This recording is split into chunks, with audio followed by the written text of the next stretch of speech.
1 pop, 2 pop, 3 pop. Whoa. You know that one? 8 man. 3 pop. 4 pop, 5 pop. You pop. You like that shit, daddy? Oh yeah. Shout out, man United. Okay, we're on a schedule here.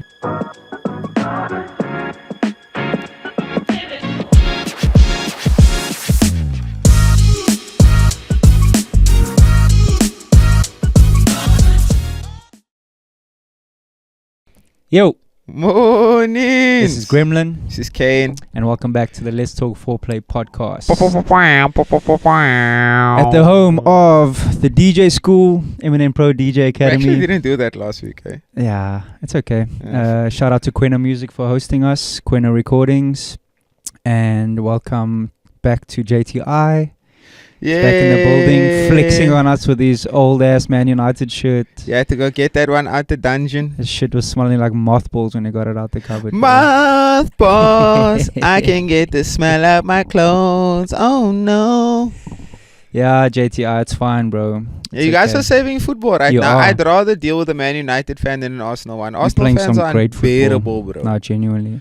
Like if that win is the reason for Arsenal not winning the season, like shout out like to you. I was in the studio with Baker on Thursday, no?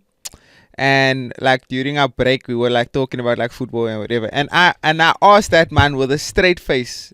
Like I said, if they said you have an unlimited budget to get a goalkeeper right now and your options were either Raya or Allison. A man said Raya, bro. Yeah, they silly, man. This season though, I agree with him. Akim's been injured half the season. So Okay. Let's not get You into want to it. talk about Let's not get 3 into it. shots faced and Let's 3 get goals into conceded? football. Come Let's on. not get into football, Come on, please. how is Please. Otherwise it's never gonna end. Yeah.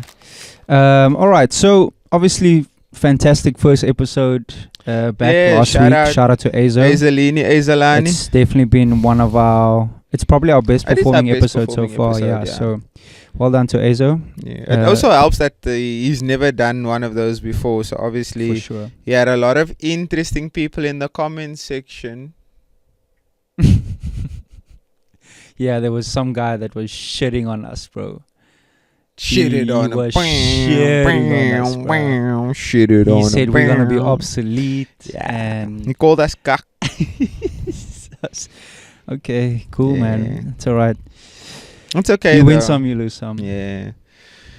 We might post a screenshot. Yeah, we won't. No. None of that. It was funny though. It was funny. I All right. found it funny. So today we're getting into which would have been our first episode of the year, which it usually is, which is a summer recap. Yeah, just to go over some of the things that we did, some of our experiences, that Yeah. sort of thing. In general, let's rate our summer out of 10. This is career wise, are we doing an attendee wise, overall. scale? Just Are you doing festive as in December or half of December, half of January? no, like summer. So like. So like, I mean, let's essentially for leave me, summer November. starts like Rockin' the Daisies kicks off Yeah, summer. but I would say let's leave November and October. Okay, and so it's let's just say like, festive. yeah, Rate say your festive. Let's do a quick fire. JTI, rate your festive out of 10. The man Said thumbs said up. Thumbs up. So 1. Oh, 7. yeah. Let's give it like a 6.5. Okay. Yeah, I'm in that same scale actually. Brody? Brodels? More like a 8. I feel like, but because yeah. I did more like fun personal things with friends. He was rather the than only one that had out. gigs, man. Yeah, Brody was working. Brody was making money. Am I? He wanted to say 10, but he didn't want to. Yeah, they don't want to No, flex on it that. definitely has to be the 10, bro. Definitely. So you're sitting at the 6. I'm actually at a 5.56. But like it's more so from a perspective of like DJing, man. Like I think my time I spent with like my friends and like the family activities. Like I had a great Christmas, bro. What an amazing Christmas day. Like Christmas That day was was fun. so great.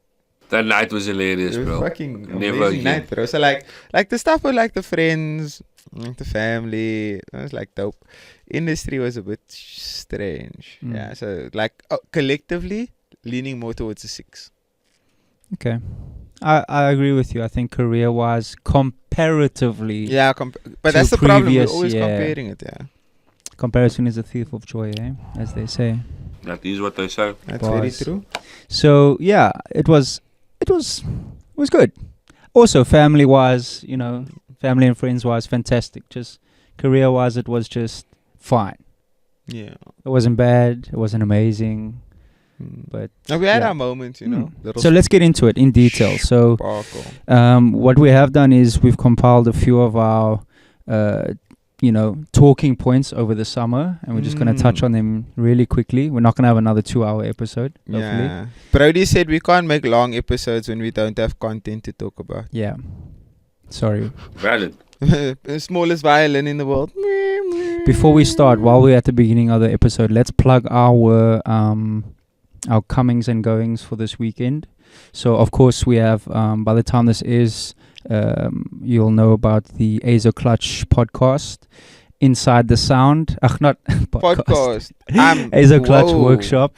Yeah. So we're doing a workshop in collab with Azo Clutch this Thursday at Roxy Woodstock. We've obviously built a great partnership with Roxy over the last couple of months. Shout out to Grimehouse and Marv and the whole team over there. What a great team to work with. Honestly, the most seamless bunch of individuals you can work with, bro. Like, everything's just so chilled. You get a text in the WhatsApp group to say your lights is on, the sound is working, just stab out, and when you stab out, everything just works. Done. So what a great situation. Yeah, if you're trying to host anything, I mean, it's a great venue space, amazing sound. They've got studios, they've got a vinyl room, they've got a barbershop, they've got they also 420 friendly as well. Yeah, 420 friendly. They sell spicy dispensary, popcorn at the bar. Spicy popcorn. Actually fire. It is, yeah, it's JTR's favorite. Bro, every time he's there, he has a bowl in his hand. Yeah, it's the one. So we've been throwing hell of a night there. We'll get into that. I've been throwing Hurt So Bad there. And we are going to do the workshop this Thursday, 6 p.m. to 9 p.m. with Azo Clutch. It's going to be super dope. He's going to be breaking down the making of some of his hits, including Ask Me Nothing, which is a smash hit at the moment, of course. Yeah. One of the biggest deep house songs of 2025. Easily. Probably of the decade. I think it might go down as like top 10 for the decade, bro. For the impact for the 2020s. Yeah, for sure. I mean, we are more than halfway through the 2026, 2020s. Yeah, so could be. Look at Brody. I was gonna say, stop raising. You couldn't do even a workshop with him. We have to sell I it. almost said something crazy. Right now. Let me not say anything. So pull up $100 a ticket. Of course, this goes for anybody. You don't have to be a producer or DJ. I think it will be a fantastic conversation in any case. It will be very technical as opposed to the podcast, which was just, on the surface in terms of technicality. Yeah. And yeah, it'll be I'm really excited. Same. Yeah, I think it's going to be fun. And then Hurt So Bad on Saturday, first one for the year. I'm very excited. It's our 4th installment. Yeah. It hurts growing so bad. Teaser. And Destino on Friday as well. Destino. What was my Loki, my Destino debut? Outside of like So R&B, because like that was So R&B at Destino, but like Destino itself, So Destino Grand West, we're doing a pretty dope event there. Mad lineup, stacked lineup. Yeah, the band's back together. Yourself. The band? Mia Snyder's, Gremlin, Kane. Yeah, Mia Snyder's, Swaggy, Gremlin, Kane, Kixie. Everyone's on the same lineup. Disband? Everyone's on the same lineup for the first time in a long time. Oh, okay. So, what a good way to put it. Yeah, so a fun weekend to end off January. I hate this man so much, Brody. Man is smirking there, making silly fucking antagonizer. Anything else happening this week? Yeah, like I got Liam Q and friends on Saturday also. Fire. I had a good time there the first time I played, and it was like even the set on YouTube is doing some good numbers. So like going back there, it's like, so now I'm excited to play a completely different thing, because it's the same thing. Like Liam will beat you up, like, yo, you on? I'm like, yeah, I am. And then he's like, okay, just do what you do and have a good time. And I'm like, yeah, that's exactly what I want to hear. Liam said to me towards the end of last year, he said, I'm gonna book you, keep this date, like he gave me like 3 dates or 2 dates, and he said, don't up your rates yet. He said, don't do it. Valid. And then So also Azo's event is on Saturday also at One Park. Yes. So it's the last night you're gonna hear him play in Ikapa and in South Africa for What an another impactful- 365. Like few months. He just comes here, fucks it up, and leaves. And then has an event to close it all off and then fucks off. Oh, amazing. Shout out. Okay, so yeah, let's get into it. Recap of summer. Let me pull out my list. Listalini, Listalani. You need to You stop. need to stop that. Terrible. Shout out Urvey, bro. That Yo. man put this shit in my head, bro. So let's talk about Club 1BD. Yo, fire. For anyone who doesn't know, know, just give an explanation of what it is. Club One Bedroom. They are there's two. There's David, who is the founder, and then there's Artie Furtado, who is the curator. So they are an American-based duo, and they run this event called Club One Bedroom that basically started in their room. You could say they had their first one in like someone's lounge or something along those lines. And it obviously went viral, and like they do YouTube recorded sets as well. So they got in contact with Solo from Backyard, and they were like, yo, we're going to come down to SA or something along those lines. Like they met somewhere there and come to SA. They want to bring 1BD down, and we obviously need help with curating and production, because it was David's first time in SA. Artie had been here previously, so yeah, they hit up Solo, and obviously Solo got the brief of the event, 90s, 2000s, sing-along, technical DJing, that sort of thing. And Solo was kind of looking at the options in the city, and like I've worked a lot with Solo in the past, and I still remember this day so clearly. It was a Sunday. I'm in the process of like falling asleep for a nap, and my phone is ringing, and I pick up the phone, and I'm like, oh, it's Solo. And in my mind, I'm like, you should definitely answer this, because I don't like phone calls unless it's like my mom or someone like very, very important. So I'm like, probably should answer this. I phone him like 5 times a day. Now I know. I pick up He's your phone. hating it. You'll pick your up- phone. No, I The know. first one- You just, I you probably literally hate just- The first phone Yeah. call you do, you'll pick up. If you phone him again, he'll send you the voicemail. Yeah, that's besides the point.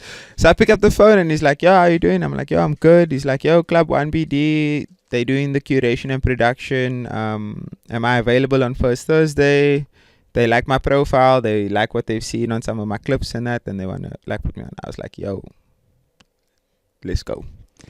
What I Let's- love about that let's is go. that you were selected because the basis of the event is centered around obviously genre-wise, but Yeah, technical DJ. technical DJ. So word plays, Tone plays. Azo. Oh yeah, word plays, tone plays. you know. Pitchy technical DJing. Playing with yeah. music. Yeah, having Yeah. fun with like storytelling, man. Yeah. And if you watch 1BD sets and how DJs go about it, it is that aspect, man. It's very high octane. There's a lot of emotion. It's a roller coaster ride. One moment you're listening to Whitney Houston sing at the top of her lungs, and then they're breaking it, wordplay transition into something else that's like super high energy, and it's just like it's like that. And I still remember like thinking to myself like, yo, this is it's huge in the sense of like who they are and what they do, and obviously like they have a massive YouTube platform. And I remember psyching myself out to the point of where I had got like a creator's block. So like a day before the event, I couldn't come up with anything, bro. Like I was struggling. Like I was supposed to do an hour set. I had like 20 minutes prepped and planned, and I was like, yo, I'm cooked. I can't do anything. And then the next day I went for like a sound check, because they did their own little setup. And this is what I touched on last week, where like international DJs think that the standard here in SA is also you pull up with a controller, you plug your laptop in, and you call it a day, whereas like, yeah, it's more USB driven. So I go there, I do the sound check, I install the necessary drivers, and I go home. And this is like 3 hours before the event starts. I go home and I start chefing. I start putting things together, and I get the flow state, and I just put everything together, and I was like, okay, I feel good.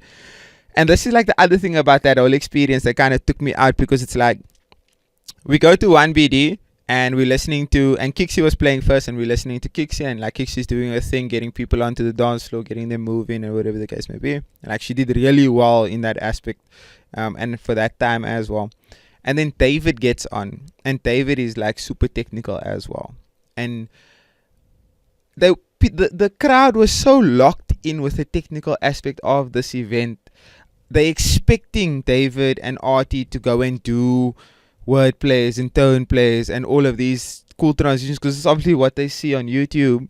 And I'm just like, where have these people been whenever like I have an event or you have an event, or like where are these It's But people? important didn't to Brody note said it that was a it's very international It's crowd? important to note that probably I was walking around whole day shooting. Like Yeah. you only DJ'd the last Hour. hour. I shot the whole day just for fun, and more than half the people there are not speaking English, or if they are, it's very broken. Yeah, English. but I mean, it's also a contrast, man, because like when you look at some of the stuff that they did, like when they played, David played South African gospel. and they were it wasn't singing. South African gospel. It Bro. was. It's Kirk Franklin. No, he played South African gospel in his set as well. Sure, it At wasn't the that club, like- afterwards. Yes, like to the end of his set, bro. Wow. And they were, and like people were singing. And Artie did the Takalani Sesame intro. That, like our version of Sesame Yeah. Street, bro. And people were going crazy. And it's like, I wouldn't say more than half the room was like straight internationals. Like I would say it Okay, might have been a 60-40 split. It might not have been international people, but it's South African people that work overseas. Yeah, probably that, yeah. Well, it just shows the power of the internet, bro. Yeah. I mean, it's obviously an event that was born in the internet, and the fact that they're doing a world tour based off TikTok, honestly, because yeah. obviously one of our favorite podcasts to listen to, Road Podcast, Road they had Podcast. them on their show, and I listened with a lot of interest because they have such a fresh and unique perspective about DJing and the event space. Mm. Because, like I said last week, DJing, what does it mean to be a DJ? I think in the same breath, what does it mean to have an event, a music event? There's so many different types. Yeah. You know, it's not just a matter of music, DJ, dance. Yeah. You know, I think they've created their own sort of niche realm where they can thrive in, and again, they've conditioned their audience to expect that Yeah. and appreciate it as well. And appreciate that they did, bro. Like people were so tapped in just picking up on the wordplays when it was happening, and like the cool thing was it wasn't like you know how sometimes we would overextend the wordplay just so that it clicks to people. Mm. They didn't do that. They repeated it 4 times at the very most, and then boom, it's done. Yeah. But then people would latch onto it like super quickly. The overall event experience was also like super dope, and like Solo and the production team did a really good job, because like when you walked in, there was like a little wall on the side where you could write a note, and then the premise behind the note was, what would your mom say if she saw you at Groove?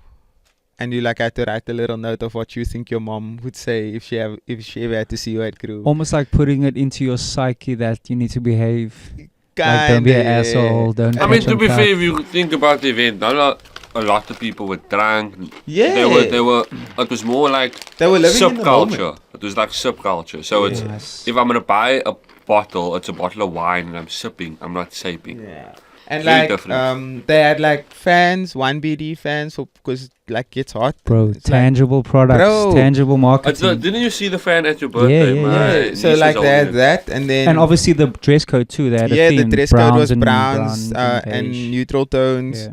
And it was such a dope experience because like there's not a lot of events where you play at and you do the technical thing and you plan a technical set and you get that reception Mm. where it's like, sure, you did that. Yo, Like, it was dope. You see, I compare them very much in the same lane with Apartment Life, because they are the YouTube crowd in the back sort of thing. But 1BD is very much DJ It's centric. DJ centric, yeah. Apartment Life is vibe centric. So, Vibes. and you see that in the experience. Mm. Apartment Life here, when they did it at Rooftop on Bree, yeah, it was vibes, but nobody was talking about technical DJing and stuff like that, you know. Yeah. It was just a good vibe. Whereas I think this is such a tick of validation for our world. Yeah, the when type we of say, DJs we are. when people are like, oh, we love what these guys are doing. So Yeah. there's it light at the was- end of the tunnel. It was so cool, bro. Like even after the set, like during the set, like getting tapped up by like RT and David and like that sort of thing was like super dope, because it's like, oh, they like locked in. Yeah, and your TikToks were going Yeah, crazy the on there TikToks were too. doing good numbers as well. And then like just after the set, like getting props from a lot of the people in the room, and like just like, yo, that was super dope, and like them picking out certain moments, like, yo, when you did that, when you did this, like this was so hard. Remembering like, those yeah, things. like this is like, it's great. Like I genuinely can't wait to watch it back, because I was listening to it because I recorded the audio in the record box, so I was listening back to it, and I was like, and like in my mind, I'm listening to the things that I'm doing, and I'm like, damn, you really like that. Like, you be doing that shit. Like, yo, you sat, you thought about it, and you executed it, and it banged. Yeah, you get me? it's a good feeling. For sure. And like, it's obviously such a crazy one, because when you're doing it, you tend to lose that little bit of connection with the crowd by seeing their reactions, because you're so focused on not messing it up. So that's why I'm like, I would love to watch it back and just be like, yo, how did they receive it? Like the couple clips that I posted, like the Happy Birthday Beyonce, like that, people lost their shit, bro. It was like, cause trending TikTok sound and whatever, but like just doing that. Also, shout out Mia for coming up with that one, because we were in the car ride home, and she was like, "Oh, how are you gonna start your set?" And I told her like, "Yo, I'm gonna start with a Beyonce song."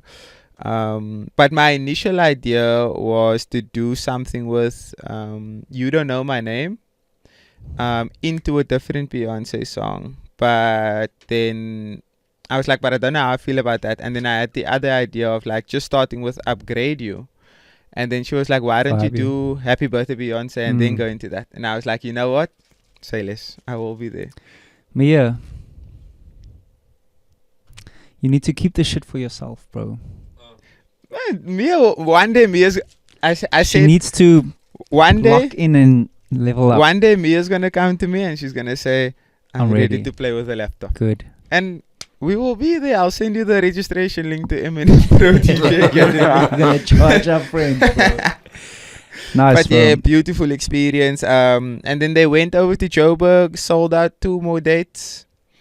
And crazy, bro. Like, I genuinely just can't wait to watch everything back. Good stuff. Let's move on. Yo, Milk and Cookies.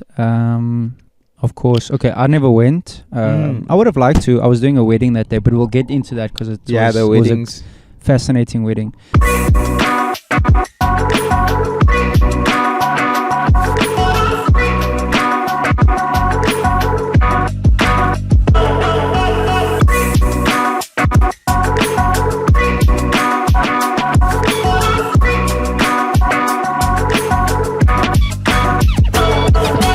Yeah. So I couldn't go to Milk and Cookies because I had a wedding booking. And it was a really fascinating experience in terms of adjusting to the moment, being adaptable. Especially at a wedding, you know, you kind of are not, you're not just the DJ, you're the facilitator of entertainment, you know. For sound the night, and for the day. MCs, all Yeah, that if you flop, it's a horrible night for everyone. Yeah, so we arrived at the venue. It was all the way in Swellendam. It's like almost 3 hours away. Beautiful venue. And the bride and groom were adamant about having the outside dance floor. So obviously there's certain risks when it comes to that weather, especially. But it was a beautiful day. We got there. It was piping hot. And when we set everything up, we could feel the wind start picking up. And we're like, okay, it's not too bad, but let's just keep an eye on it. They do the ceremony, come back outside, and they're about to come down the steps for the flower, you know, when they walk... The flower girlies. No, what do you call it when they throw the flowers? It's not flowers, it's petals. Rice, man. It's like rice petals. Well, they did rice flowers, this time. yeah. Sorry, yes. Oh. They did rice this time. Sorry, But my it's bad. usually flower petals. Anyway, as that's happening, they're coming down, and we're like maybe 50 meters away. Me and the sound guys are holding on to the speakers and the equipment because the wind is busy. Bro, literally, we're busy holding this shit down because the wind is busy blowing it. And now they're having this beautiful moment, but we need to make You just play decisions music now or because something. yeah, we have to play music during that Boys, time. in my head, no, it's like you and the sound guys are SEAL Team 6, bro. and every look you give each other is like, are we going? Are we moving? Bro, are we doing it? For real, literally. And it then when was you that. execute everything, you're like, it's shot. Well done. Yeah, and I need to be the facilitator of all of this because, you know, I'm representing this entire crew. And I have to be mindful of they just had their ceremony. I can't come to them and like be on their ass about shit. But I went to the groom. I was like, listen, bro, firstly, all our shit's blowing over. If a speaker or something blows down, there was like way more kids than usual at this wedding, like 30 kids. Damn. If a speaker or something falls on a kid, bro, that's a long game day. over. Even on a grown-ass person, but you know. So he's like, yeah, and he goes on his weather app and he's like, oh, it looks like it's going to die down. And I'm like, bro. And we look up and there's dark clouds. And I'm thinking, my dude, we have to make a decision now because he wanted speeches and music and stuff during the cocktail ceremony, which you usually have speeches during dinner. So he wanted that outside. And I was like, I'm going to be real with you, bro. It's not going to work. Because the last thing that we want is it starts raining and then we move everything inside. And you know what I'm saying? So let's just make a decision now. He's like, I don't know. Because they've also bought a dance floor. So, you know, the checkered dance floor, the fairy lights, they've paid for all this shit. So now you want to justify your payment, right? Yeah. And I'm like, I'm sorry, bro. It's not going to happen. He's like, okay, let me ask my wife. And she's like, nah, it's cool. Go for it. Move the stuff inside. So I was like, yes. Okay, cool. So we did all that work to set it up outside, moved everything inside. And as soon as we got inside, it started raining. And perfect. Like the timing is crazy. Needed that. But they still wanted to make use of the dance floor. So when the party started, I was DJing on this balcony. And imagine like I'm facing this way. There's a wall on my right. And to the right and back is the dance floor. So I'm DJing here. And around the corner is the dance floor. It's raining. It's raining and they're dancing on the dance floor. Like, it's a dope, like, you know, celebrating in the rain or whatever. How much sound did you have for to reach we that far? We took all the speakers. Yeah? No, it wasn't that far, but we took all the speakers and put it on the side of the balcony and faced it out. Just faced it that way. But I'm trying to read the dance floor without seeing them. So I play a song. I step out of my booth, go on the balcony, look around, it work. Like a little child running around the corner, all the time, bro. Cap. I ended up asking one of the guys, one of the crew, to just stand in the balcony and just be like, give me a thumbs up every now and then. then. Like, yes, bro, crazy. But it's crazy what, everyone like, moved inside and how well a team can come, a team of people you might not know that well, how well they can band together in a time of need, bro. Yeah, so great wedding, and also a really good test as well because it was an Italian wedding and a lot of people from Italy were there. Like half of the crowd was Italians. Right. So they gave me a sort of rough list of what music to expect or to play. I asked them for artists. So now I still don't know because is it old music? Is it new? Is it for what's the vibes? And then the cheat code, bro. The whiteboard marker for the requests. I put that shit down there. With a Koki, I said, write that shit down. I even wrote on there, please use proper handwriting because as people get drunker, you know, it gets worse and worse. Write legibly like it's an exam, literally, bro. And it was a cheat code because I was just downloading all this shit and it was just banger for like an hour, Italian bangers. A little bit of Bad Bunny as well. Bad Bunny, you can't go wrong, bro. Yeah. It's like, it works everywhere but South Africa. Bad Bunny is arguably top 3 artists of this generation, bro. And nobody gives a fuck about Bad Bunny in South Africa, bro. It's crazy. You can't say that, man. It's like, play Bad Bunny in the club now, see what happens. Nah, man. Let me put it like this. Especially if you play Bad Bunny. We're not gonna play K-pop in the club. Yeah. But how many times haven't you seen waiting room full up with 500 K-pop listeners because there's a K-pop party happening? It's maybe not once. the same thing. Nah, K-pop like is way I've bigger seen than it multiple Okay, times. that's 500 people. But in the K-pop grand is scheme way of things. bigger than Bad Bunny. No, but that's what I'm saying, man. You can't say like we wouldn't play K-pop in the club, but if someone has a K-pop event now, you're gonna get people's heads. So if Bad Bunny announces a stadium, like I'm sure he'd do something. I guess. Nah. In my life, I've never had see him a Bad shouting out Bunny the request or stadium. even I haven't heard conversation. Bad Bunny play outside. You know what I'm saying, bro? But it slaps. It's fun music. Yeah, It's really I like fun me music. some Bad Bunny, bro. So Milk and Cookies. Give us the 5-minute breakdown. The elevator pitch. Yeah. That's like my favorite thing to say these It days. is. Huge in the sense of they doubled, if not tripled up on production. It was bigger. It was way more of a spectacle. Like, it was huge, like genuinely huge. Like the stage itself, even the side stage, the Move Mzansi stage with Extreme. That thing could have been a main stage for smaller festivals. That's how big this whole thing was. I think it was great from that perspective. Like, obviously the production leveling up, there was a lot more money put into it, a lot more people attended, there was a lot more things to do at the event. You know, a lot of the brands popped up there at the activations, you know, the little areas you can go and check out and get into. Felt more like a one-day festival. It literally felt like a one. Like, I was making the comparison. I say it felt like a Friday at Daisy's. Like, the excitement around it and people filtering in and like fashion and like people getting dressed up and like it felt like a Friday at Daisy's. You know, when you just get there and you're so excited to see everything that's going on, it felt like that. Hospitality, like I was chilling in the VVIP, so that was like my experience. Hospitality in the VVIP was brilliant, like flawless execution. People got dedicated waiters, drinks on time, you didn't wait for anything. Food lines wasn't a problem also, and like that's obviously like the VVIP experience, so you kind of get what you pay for. Sound is where we were let down as a focal group and like as audience members. You know, sound is where we were let down. The Gunner performance, that 1 hour of Gunner performing, amazing sound. Sound was through the roof. Everything was on. The in-between acts and the build-up acts, they kind of got let down in that aspect, you know. Rory got let down. Her sound was soft.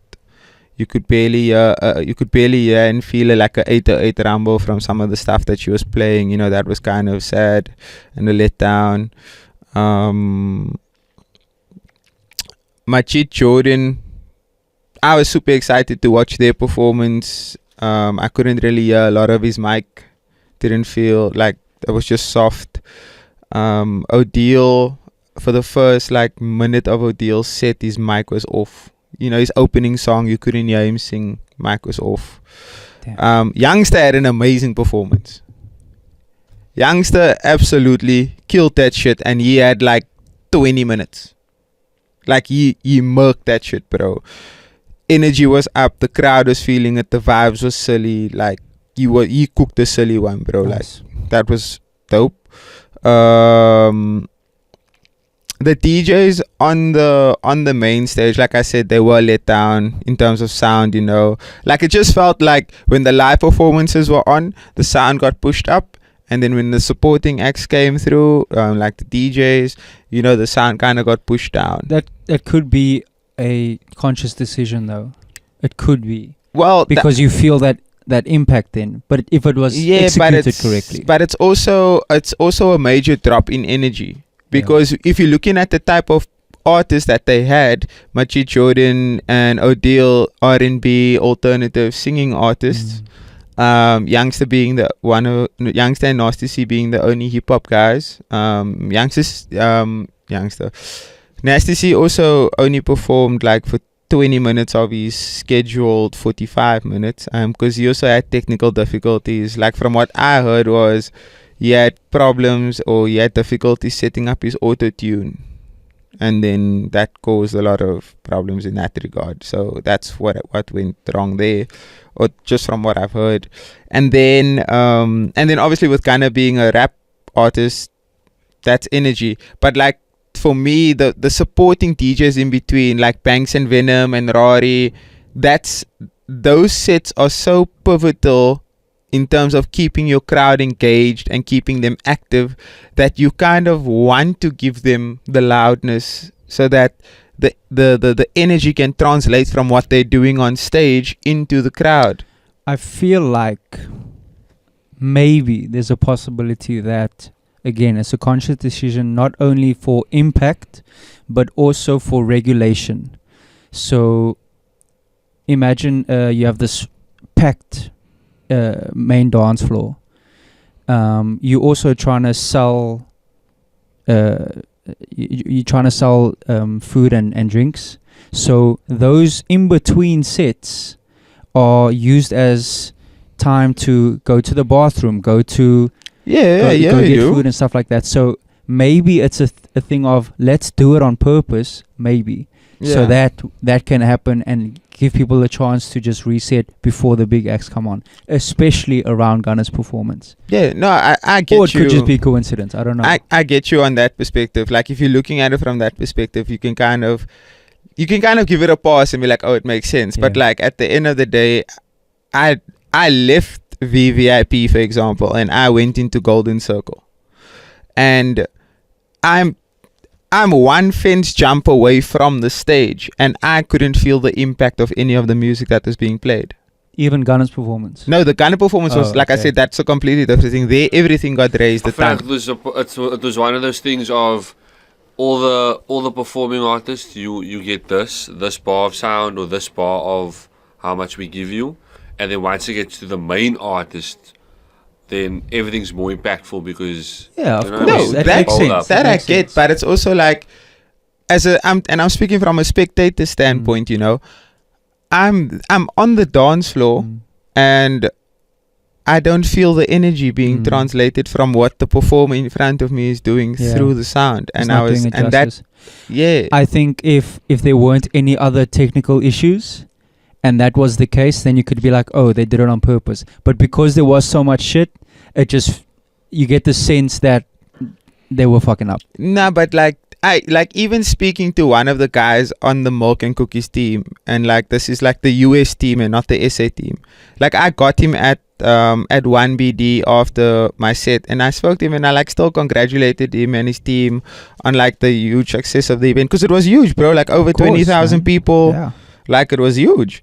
And like he out of himself told me like he wasn't happy with the whole sound situation and how the supporting acts got their sound basically taken away from them, and there was no impact when they were doing their thing. And I didn't want to egg on the conversation. I was just like, yeah, it's tough. Like I even made the excuse of, and again, it's not even an excuse, it's like an actual thing. That's a residential area.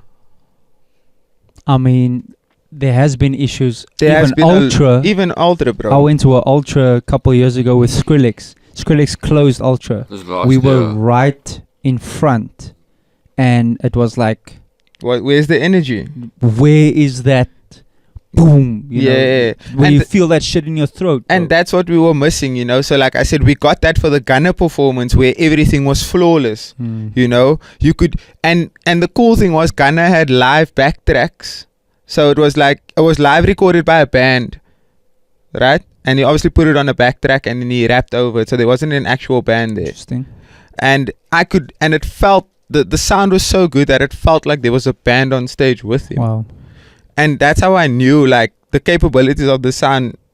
Like it could have been like that for the build up to Gunna's show. You get me? Like, and the thing is, like, there was good sets that were being played in terms of like music selection to just get you into that trap mode and into that high energy feeling, so that by the time Gunna gets on, you're so ready for this huge explosion of like what you're about to see, that it did this. So you had the Nasty C, you got people jumping for the 20 minutes that he was on, and then the sound drops and then the energy goes. And now Gunna's 20 minutes late to his performance, which is a standard for these types of things, and the energy is just down.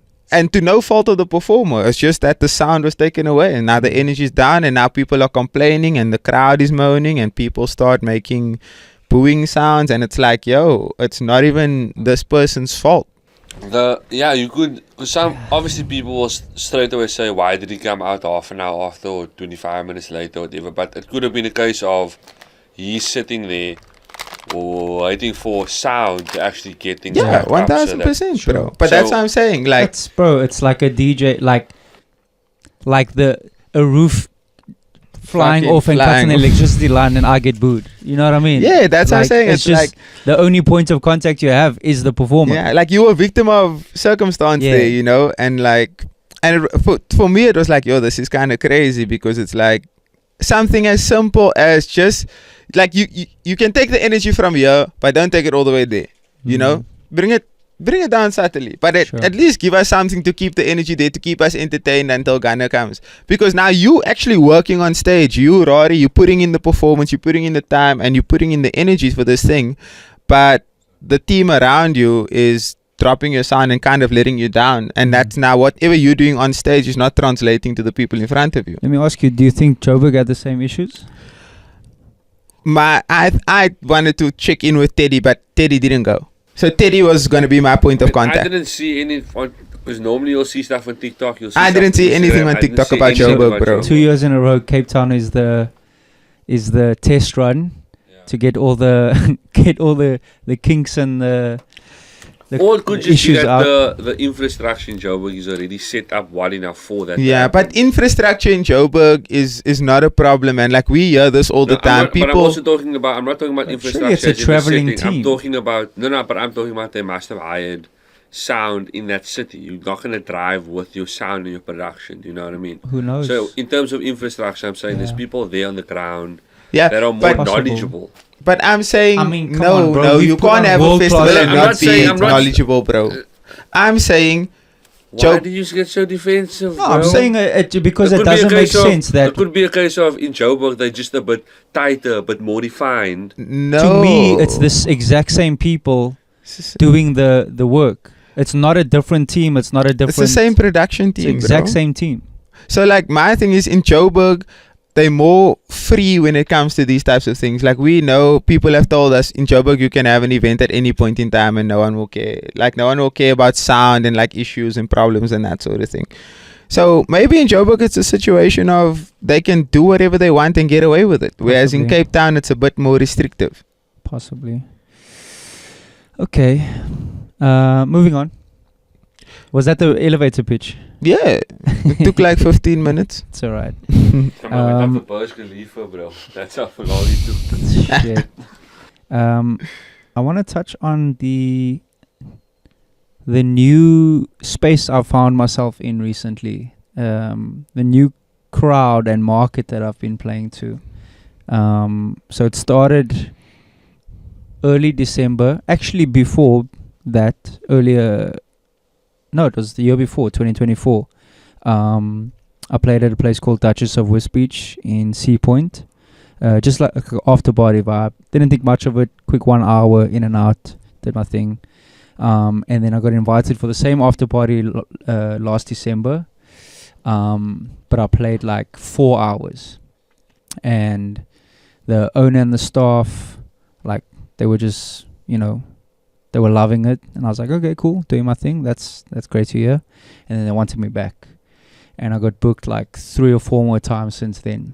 But the whole thing with this place is that it's a restaurant that's a dinner party. Very similar to where they dance on the tables, Stardust. Stardust, yeah. Similar to that, but it's not performances. It just has that energy. So the Have you been to staff...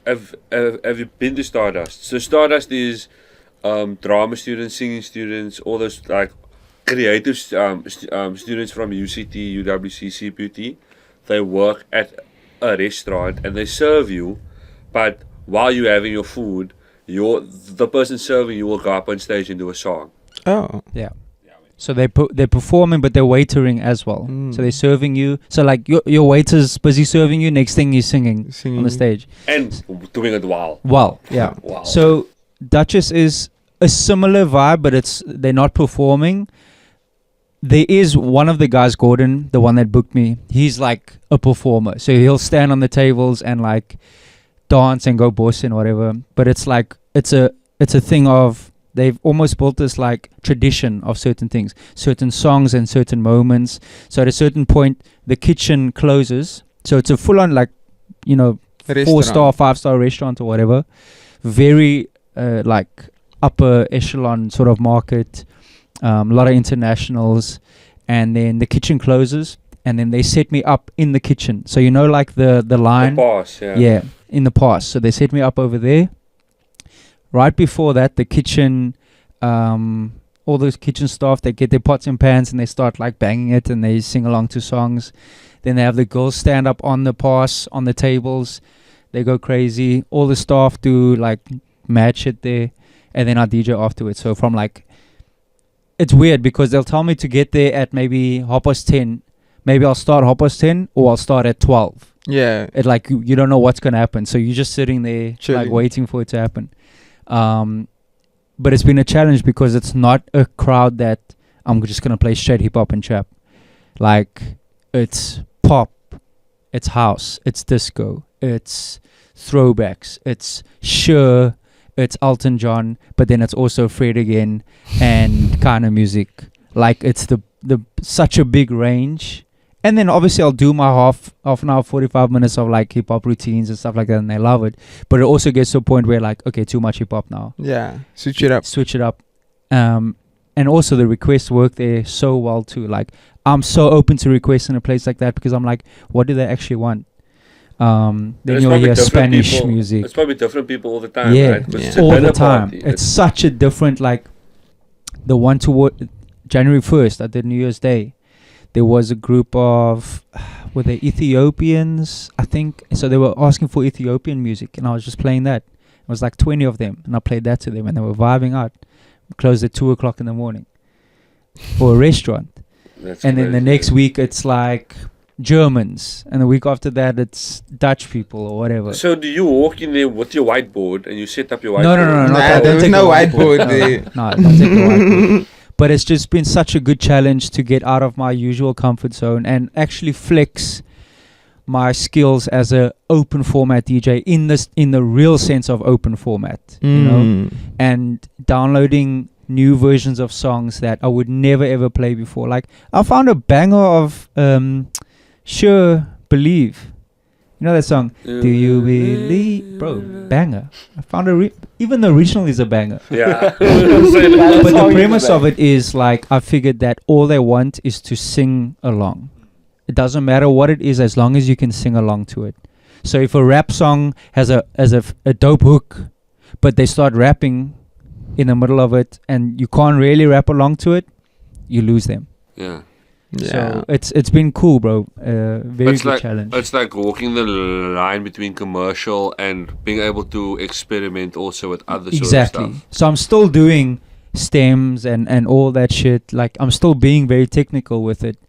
But yeah, it's fun, bro. It's been fulfilling because I can do something different. Like it makes me excited. 4 hours goes like this.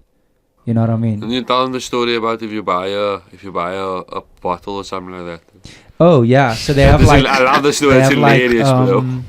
you know the Bottles. usual bottle Yeah. signs, but when somebody orders a bottle, so that one night that you guys came to visit, there was a table of Joburg guys there, like proper boots, and they bought a bottle. So it seems like you buy a bottle, you can make a request.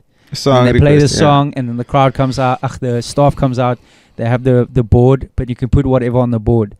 So then they have the request for the song, and then they said, Joburg guys, fuck the best, something like that.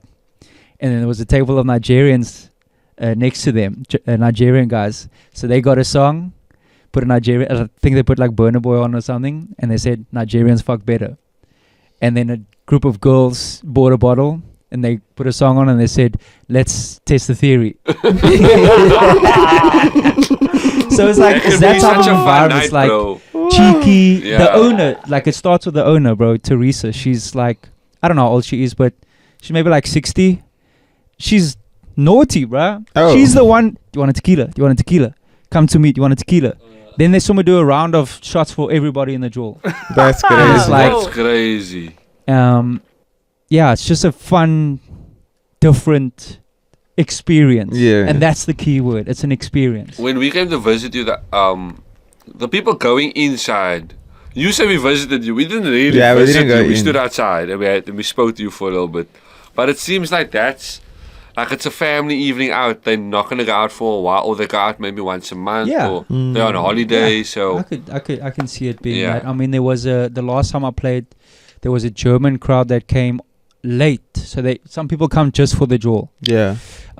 They came in late and they stayed across the road in a hotel, and they said every night they've been hearing music. They just wanted to see what this is. So then they just came to come check it out. Curiosity killed the cat, Yeah. bro. Do you guys follow F1 at all? Brody follows Yeah. F1. Have you heard there's a Max Verstappen song? Yeah. Max Verstappen. So they requested that song, and I was like, nah, surely not. Nah, it's an And I actual waited song, right bro. till the end of the night, and then I played it, and it was very hardcore. It was like EDM. Yeah, like it's super Tomorrowland shit. EDM, bro. But it's they like, loved it's it. like, They were it's like going that crazy. Dutch rave, bro. It's like that. Yeah. That type music. Do you know now? German? No, Max is Dutch, bro. Oh, so why were they requesting a Max Verstappen song? They're Because probably fans he of Max races for Red Verstappen. Bull. No, but Red Bull's Austrian. Yeah. No, it's for some reason I technically- thought he was German. Oh yeah, Red Bull's Austrian. Yeah, Red Bull is Austrian. So, yeah. I But don't know, maybe they were just just like the song. Max fans. Yeah. But whenever he's at his home Grand Prix, the pre-party, they play his song. And if he wins the Grand Prix, they play his song. Okay, got you. Okay, it makes sense now. Because I was like, what Yeah. are you talking about, Max Verstappen song? Nah, it's a banger, bro. Okay, I think we should wrap it up. Yeah. It's about I'll- that time. How long we up on now? 52. 52 minutes. 52. Yeah, it's a short one. Wow. I mean, if you want to ask her, if you want to wrap it up, we can. No, definitely. I don't know. I don't want any longer than Yeah. Look, we have to wrap it up, but like we obviously can't go without saying our farewell. We obviously lost one of the most pivotal, important figures in hip hop culture and in South Africa as a whole. Roux, he unfortunately passed away this past Friday, and yeah, it was a difficult one, you know. We always say look out for your friends, take care of them, check in on them, call them, tell them you love them, because you never know when it might be the last. And it was such unexpected news because like he posted 2 days ago in the streets of Switzerland. He still had Instagram stories up a few hours before the news broke, and it was such a difficult one to kind of take in, because this was the one guy, you know, the one guy of elite status in our city and in our country who would check out and check in on the little guy, you know. Whenever you see him outside, it's yo, my bro, how you doing? You good? You surviving? You solid? You know, he's the one checking in on you. He's the one making sure you're fine. He's the one like going out of his way to just greet you and shake your hand, and you know, he's always doing this thing with a smile, and it's so infectious, you know.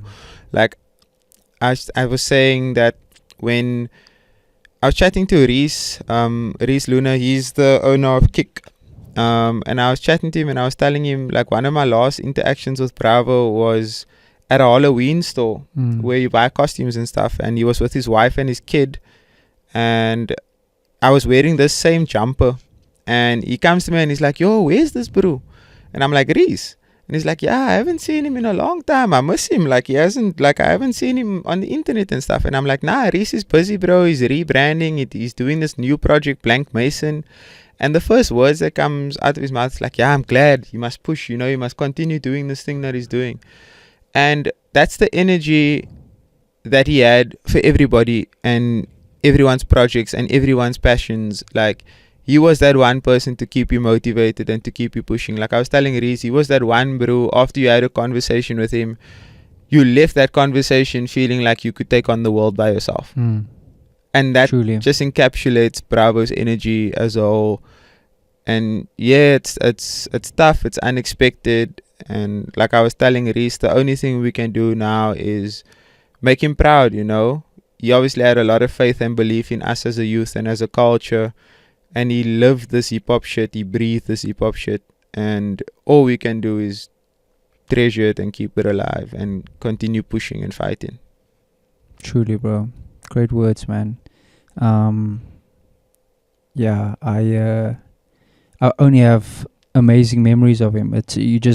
like you say, the energy that he carried. It was a very bright, shining light. You know, the smile, the infectious energy. He left you inspired, actually. 1000%. Not even just from a conversation, just like the energy, The aura. yeah, literally, bro, the aura. He was the people's champion in every sense of the word. I think that he got the flowers he deserved, but not at the scale that it should have been. I think he was definitely on his way, for sure, but he had a community, man. Yeah, It was a real, yeah, he was just the people's champion, man. I met him back to the city years ago. I think right before in the middle of COVID. It was like the first one. I landed. We've actually flew together, me, him, and Lingo, his friend and manager, and we linked up from that time already. And obviously, like, they were looking at me kind of like, what's this white guy doing at Back to the City Festival? And like, he was performing main stage and everything, and then eventually they started asking like, oh, you performing? And like, I was on like a side stage. I was doing the battle that time. Yes. And they made sure to come to the battle, to come watch. Yeah. Like, they didn't have to do that, you know what I mean? We had like just met, and obviously since then, like, you know, it's just been a great ride for him. The journey just went up and up and up. The music was amazing, and it wasn't only hip hop. That was the thing. Like, he started venturing into this very soulful, gospel-esque, tribal. Yeah. It's hard to even put it into a genre. There's a producer that comes down here often from England. Her name's Anna V. She worked with him on a project. She even made a whole post about just the single song that he introduced her to, that he did, that made her think about music in Cape Town differently, and she explored Kailicha because of him.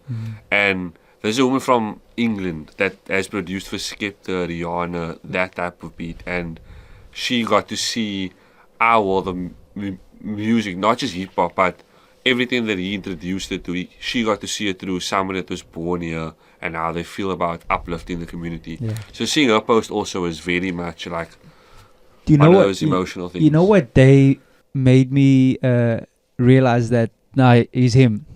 Cotton Fizz. No, not even. That day was huge, of course, as well. Of course, but you know, he killed it. He always killed it. It was when we did the Cape Town City match. Oh yes, the celeb the charity influencer match, game. Yeah. I mean, that we had 20 people there from every. We had like actual celebs there. You know what I mean? Superstars of the celebs, he was the celeb. He was the celeb. So he was one bro. grab a piece of his t-shirt, bro. Bro, like, the kids, crazy. There was like they were going. There was like crazy 20 kids just rushing that swarming man. him. Like he didn't know how he had it. He's looking around and there's just kids in front of him. Bro. Yeah, this man was huge. So shout out Bravo Roux, rest in peace, man, legend.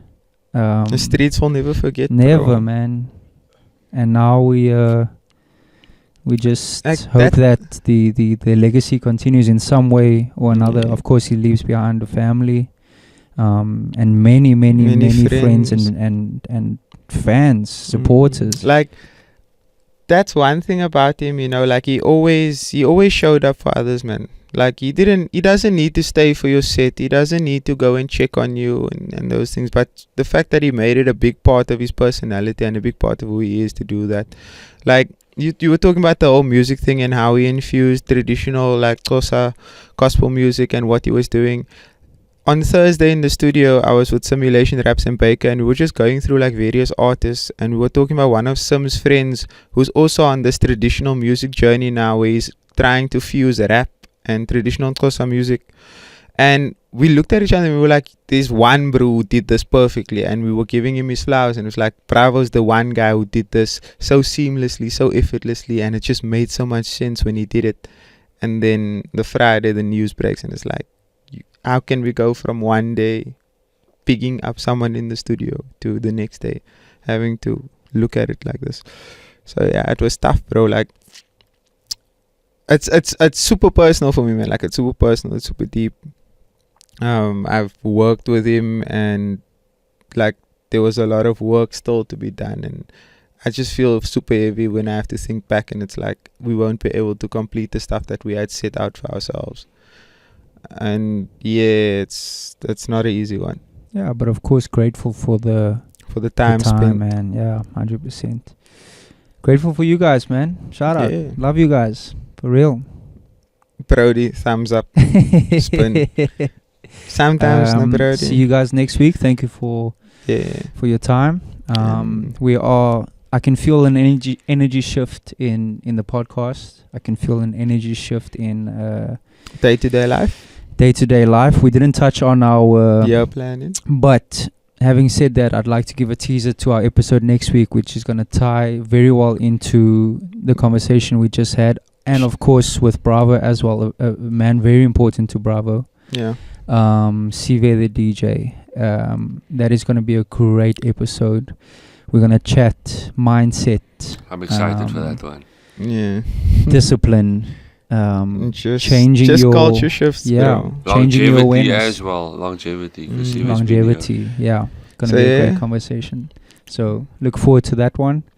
And until then, comment, subscribe. If you see your friend, just hug them, tell them you love them, and check in on your people. And like, comment, subscribe, and we'll see you next week.